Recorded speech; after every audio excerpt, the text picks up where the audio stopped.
श्री स्वामी समर्थ. आज बनवणार आहे मिसळ पाव एकदम सोप्या पद्धतीनं. बघा, मोडाची मटकी आणली, त्याला आता परत शिजवून घ्यायचं मस्तपैकी. थोडंसं तेल टाकलं, जिरे टाकलं. मग आता हे धुवून मटकी टाकली, त्यात थोडीशी हळद टाकली, चवीपुरतं मीठ टाकलं आणि त्याला एक शिट्टी देऊन घेतली. पाहिजे थोडं आपल्याला पाणी टाकलं आणि मग शिट्टी देऊन घेतली.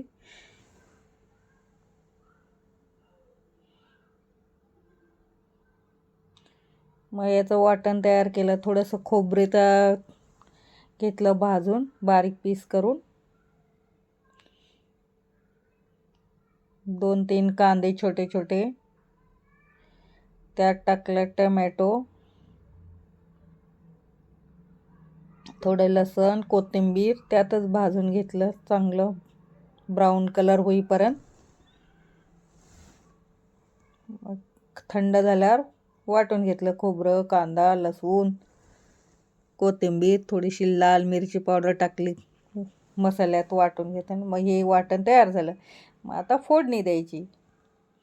कढई घेतली, कढईत 2 पळ्या तेल टाकलं. मग जिरे मोहरीचा तडका, मग खलबत्त्यात वाटलेलं लसण, वरून कांदा, टमॅटो आणि हे वाटण चांगलं परतून घेतलं मस्तपैकी. खूप सोपी भाजी आहे. आजचा मेनू होता मिसळ पावचा म्हणून. मग लाल तिखट टाकलं, गावाकडला काळा मसाला थोडा टाकला, हळद टाकली, आपला मसाला टाकला आणि चवीपुरतं मीठ पण टाकलं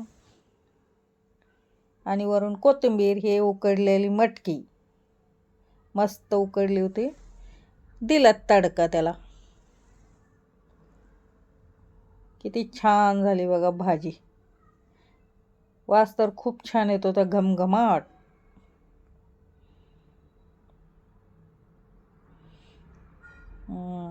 घेतलं वाढायला. आमच्यात येणार होते छोटे पाहुणे, म्हणून त्यांच्यासाठी बनवली. बघा आमचा पाहुणा किती छोटा आहे. दिलं पाहुण्याला, मग आम्ही खाल्लो. पाहुणा म्हणजे आमच्या बहिणीचा नातू.